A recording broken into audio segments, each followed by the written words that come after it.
अस्सलाम वालेकुम दोस्तों, मैं हूं ज़ोहेब हसन। आप देख रहे हैं मेरा YouTube channel exam talks and analysis. दोस्तों, डेली बेसिस पे हम डॉन न्यूज़पेपर के एडिटोरियल और ओपिनियन पेज के आर्टिकल्स को कवर करते हैं। आज चलते हैं अपने 29 नवंबर 2025 के एडिटोरियल को कवर करने हम जा रहे हैं। दोस्तों, आर्टिकल्स को स्टार्ट करने से पहले मैं आपको एक बात और करता चलूँ कि अगर कोई बच्चा CSS, PMS, PPSC या FPSC की ऑनलाइन तैयारी करना चाहता है बिल्कुल अफोर्डेबल फ़ीस में, तो वो मुझसे रब्ता कर सकता है। दोस्तों, चलते हैं अपने पहले एडिटोरियल पे, जो कि हमारा 29 नवंबर का है। दोस्तों, पहला एडिटोरियल है बियॉन्ड क्विक फिक्सेस के नाम से। दोस्तों, ये आर्टिकल पाकिस्तान की इकोनॉमी के बारे में है। देखते हैं कि इसके अंदर राइटर हमें क्या इन्फॉर्मेशन देता है। दोस्तों, जो पाकिस्तान के अंदर अगर हम इन्वेस्टमेंट की बात करें तो वो बहुत कम है। बाहर से बहुत कम लोग हैं जो कि हमारे मुल्क में आके इन्वेस्टमेंट करते हैं। आप देखेंगे तकरीबन हमारे जीडीपी का जस्ट 13% ऐसा है जो कि इन्वेस्टमेंट, यानी कि सिर्फ इतनी इन्वेस्टमेंट होती है। हालांकि हम दूसरी कंट्रीज़ की बात करें, जो एशिया के दूसरे ममालिक हैं, वहाँ पे उनकी जीडीपी का तकरीबन 30% से ज़्यादा इन्वेस्टमेंट उनके ममालिक उन ममालिक के अंदर होती है। आप देखेंगे पाकिस्तान की, यानी कि एक तो पाकिस्तान के अंदर इन्वेस्टमेंट बहुत ज़्यादा नहीं है। एक तो हमारी इकोनॉमी का ये एक बहुत बड़ा मसला है। दोस्तों, इसके अलावा कि जो हम कुछ पैकेजेस भी अगर देते हैं तो हम बिग इन्वेस्टर्स को दे देते हैं, मतलब कि जो बहुत पावरफुल लोग होते हैं वो इसका फ़ायदा ज़्यादा उठा लेते हैं। जिसकी वजह से जो स्मॉल और नॉर्मल इन्वेस्टर्स या स्मॉल या नॉर्मल जो बिजनेसमैन है उन्हें इसका प्रॉपर बेनिफिट नहीं हो पाता, जिसकी वजह से मुल्क के अंदर जो हमारी इकोनॉमी की कंडीशन है वो ज़्यादा बेहतर नहीं हो पाती। दोस्तों, इवन कि हमने SIFC जो था, ये एक हमने जो ये जो अदारा था, इसका काम ये था कि इसने फॉरेन डायरेक्ट इन्वेस्टमेंट पाकिस्तान के अंदर लेके आनी थी। लेकिन ये भी 2 सालों से मुसलसल अगर आप देखें तो नाकाम ही हुआ है, हमें कोई अच्छे रिज़ल्ट नहीं मिले।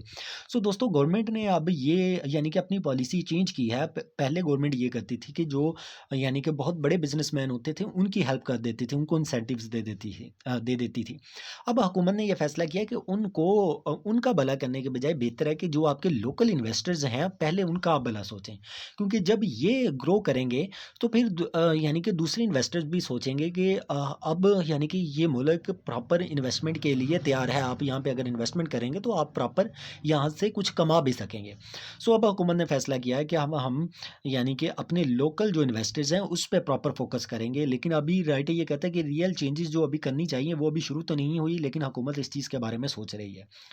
दोस्तों, लो इन्वेस्टमेंट की वजह से क्या है, पाकिस्तान की जो ग्रोथ है वो बहुत ज़्यादा इफेक्ट होती है। आप देखें कि जो वो मुल्क जो तरक्की करते हैं दोस्तों, वो ममालिक अपनी एक्सपोर्ट्स की बेस पे ज़्यादातर तरक्की करते हैं कि किसी का टूरिज़्म बहुत अच्छा है, या ज़्यादातर ममालिक अपनी इंडस्ट्रीज़ की बेस पे वो अपनी एक्सपोर्ट्स बढ़ाते हैं।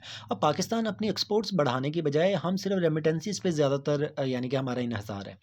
जिसकी वजह से हमारी इकोनॉमी ज़्यादा बेहतर नहीं हो सकी, हमारी इंडस्ट्री यहाँ पे बहुत वीक है, जिसकी वजह से डॉलर से रिलेटेड प्रॉब्लम जो है, डॉलर की कमी का, वो दोबारा से हमें फेस करना पड़ रहा है। कुछ फॉरेन जो कंपनीज़ हैं, आप देखेंगे वो जो पाकिस्तान में काम कर रही थी वो भी पाकिस्तान को छोड़ के जा रही हैं, क्योंकि जो पाकिस्तान के अंदर रूल्स हैं, रेगुलेशन है, वो उससे मुतमिन नहीं है। रियल सॉल्यूशन क्या है? रियल सॉल्यूशन राइटर ये कहता है कि आपको लॉन्ग टर्म रिफॉर्म्स लेके आने की ज़रूरत है। जो टैक्स सिस्टम है उसको इम्प्रूव करने की ज़रूरत है। इवन कि जो सबसे इम्पोर्टेंट है, हमारी पॉलिसीज़ जो हैं वो स्टेबल नहीं रहती। हर 2 साल बाद कोई नई हुकूमत आती है, अपनी नई पॉलिसी बना देती है कि उनके मुताबिक इंडस्ट्री ऐसी चलनी चाहिए, उनके मुताबिक इकोनॉमी ऐसी चलनी चाहिए। नुकसान क्या होता है कि इकोनॉमी का भट्ठा बैठ जाता है। दोस्तों, ये बेसिकली रियल प्रॉब्लम्स है जिसको हुकूमत को सॉल्व आउट करने की ज़रूरत है। दोस्तों, चलते हैं अपने दूसरे एडिटोरियल पे, जो कि हमारा है जेनोसाइड लाइट के नाम से।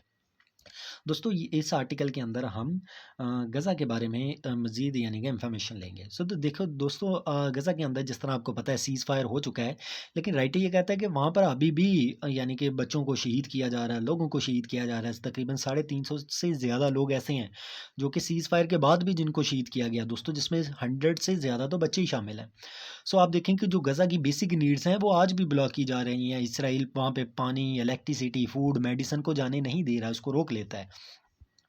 इवन कि अब सिर्फ गज़ा के अंदर नहीं, इसराइल देखिए लेबनान के अंदर भी हैवी अटैक्स कर रहा है। 300 से ज़्यादा यानी कि लोग हैं वहाँ पर भी ऐसे हैं जिन पे अटैक किया गया, उनको यानी कि मार दिया गया।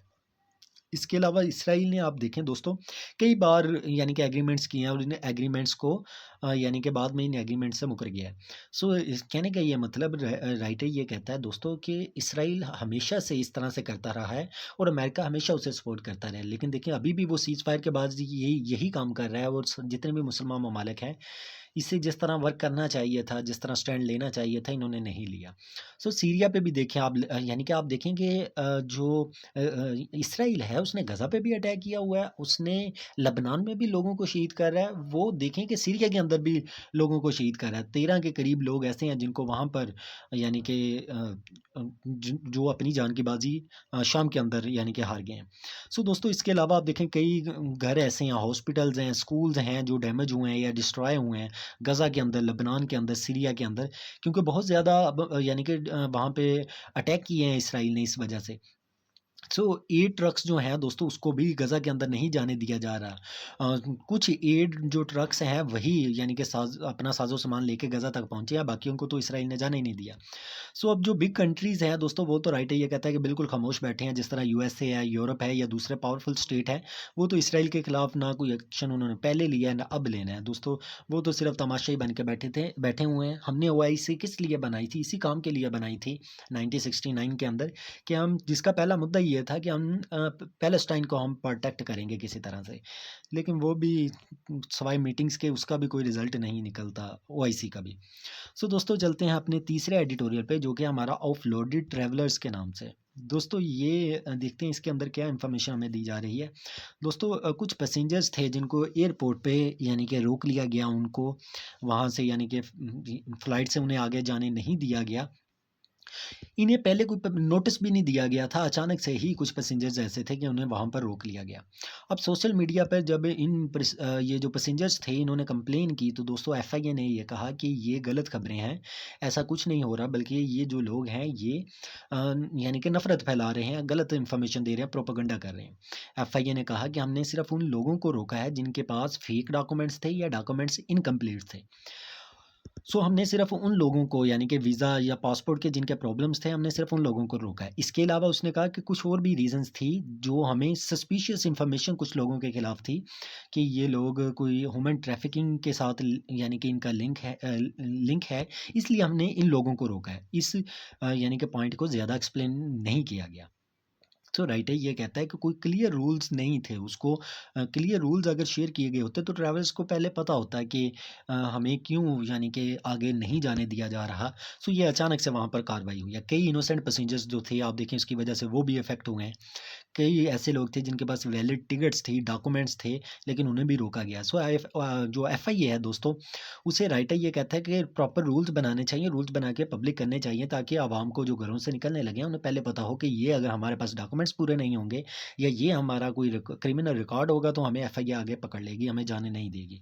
अगर ये चीज़ें पब्लिक नहीं होती तो इसका नुकसान क्या होता है कि फिर वो लोग जाते हैं उनकी यानी कि उन्होंने टिकटें करवाई होती हैं, आगे उनके बहुत से बिज़नेसमैन ऐसे होते हैं, वो उनकी लाइफ इफ़ेक्ट होती है, उनके बिज़नेसेस जो हैं वो भी इफ़ेक्ट होते हैं।